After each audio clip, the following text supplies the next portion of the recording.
Assalamu alaikum wa rahmatullahi wa barakatuh, hayyakumullah wa bayyakum. Pourquoi Allah subhanahu wa ta'ala, dans le Coran, il nous décrit la femme comme un lieu de résidence, un sakan, pour l'homme. Donc la femme est une forme de résidence, de sakan pour l'homme, et non l'inverse. Et non pas l'homme, une forme de sakan, une forme de résidence pour la femme. C'est une question importante en réalité qui nécessite une réflexion approfondie et rentrer dans les profondeurs des significations de la langue arabe et du Coran. Comment la femme peut-elle être considérée comme une demeure pour l'homme? Lorsque on médite cette parole-là, en réalité, qu'est-ce qu'on comprend? Est-ce qu'il est réellement possible que l'homme soit une demeure pour la femme? En effet, barakallahu fikoum, un homme, il peut posséder plusieurs biens immobiliers, des résidences, des appartements, des villas, mais il peut lui manquer une véritable demeure. Et cette véritable demeure, Allah barak fikoum, c'est quoi? C'est une femme dans sa vie. Car l'homme ne peut pas vivre sans une femme dans sa vie. Et je ne vous dis pas ça, on va dire, de manière nadarienne, théoriquement. J'ai plusieurs frères sont venus à moi et se sont plaints. Ils m'ont fait part de leurs sentiments intérieurs et me disaient que ce qui leur manque aujourd'hui, c'est pas de l'argent, c'est pas des maisons, c'est pas ce mustaqbal, comme on dit, ou c'est pas la santé, ou bien un statut, ou bien une position dans la société. Mais chacun d'entre eux, vous savez ce qu'ils ressentaient? Ils ressentaient un manque de tranquillité d'esprit, cette sakina et de sérénité.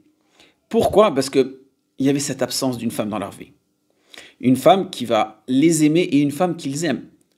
Alors, barakallahu fikoum, la demeure, elle se trouve-t-elle dans le bâtiment, dans, on va dire, le bien hissi, ou bien dans le bien-être de l'être humain? Regardez ce que nous dit Allah subhanahu wa ta'ala dans le Coran lorsqu'il décrit la femme comme une demeure, dans l'une des meilleures paraboles. Allah subhanahu wa ta'ala dit « Wa min ayatihi an khalaqa lakum min anfusikum azwajan litaskunu ilayha wa ja'ala baynakum mawaddatan wa rahmah inna fi dhalika la ayatin liqawmin yatafakkarun » Et parmi ces signes qu'Allah subhanahu wa ta'ala nous a envoyés, il dit, il a créé de vous, pour vous, des épouses, pour que vous viviez en tranquillité avec elles. Et il a mis entre vous, les hommes et les femmes, de l'affection et de la bonté. Allahu Akbar. Et il y a en cela quoi? Des preuves pour des personnes qui réfléchissent. Qui sont les personnes qui méditent? Qui sont les personnes qui méditent ces versets-là?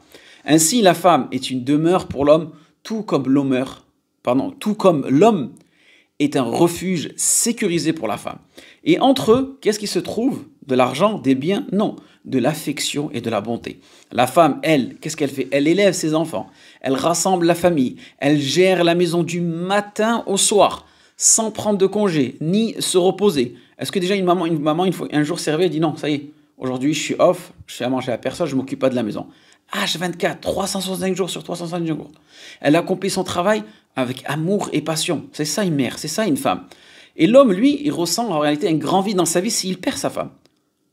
Même s'il possède de nombreuses résidences. Donc elle est à la fois une demeure pour lui et une résidence pour la famille. Donc regardez la femme comment, subhanallah, elle complète deux rôles à la fois. Et en tant que lieu de résidence, la femme en réalité, elle possède plusieurs chambres. Si on pouvait imaginer ce lieu de résidence. Elle possède plusieurs chambres. Et cela fait partie de ses compétences qu'elle possède pour être un lieu de résidence et de tranquillité pour son foyer et surtout pour son époux. La femme, elle a une chambre dans laquelle on va trouver énormément de tendresse. Elle a une chambre où on va trouver énormément d'amour. La femme possède une chambre dans laquelle on va ressentir la sécurité. Elle a une chambre dans laquelle on va ressentir le repos. Elle a une chambre où les personnes pourront réellement se divertir. Son homme, son mari pourra se divertir. Une chambre où elle pourra prendre soin de son époux. Une chambre où elle va s'occuper, elle va alimenter cet amour-là. Une chambre où on va tout simplement s'occuper de la santé de son mari. Une chambre qui va être utilisée pour le dialogue, pour la conversation. Une chambre pour la gestion, une chambre pour la propreté. Énormément de chambres que la femme, en réalité, possède en tant que compétence. On ne s'en rend pas compte, mais elle porte plusieurs casquettes dans ce foyer-là. Et aussi une chambre dans laquelle où elle éduque ses enfants, elle éduque son époux. Et une chambre aussi dans laquelle elle apprend, elle enseigne. Allah barik fikoum. Et toutes ces chambres représentent en réalité les tâches et les services que l'épouse accomplit à la maison. Et c'est pourquoi elle est à la fois une demeure et un lieu de repos et de tranquillité. Donc on retrouve cette notion de sakina. Sakina que Allah subhanahu wa ta'ala nous en parle énormément dans le Coran et c'est ce que recherchent énormément de personnes aujourd'hui.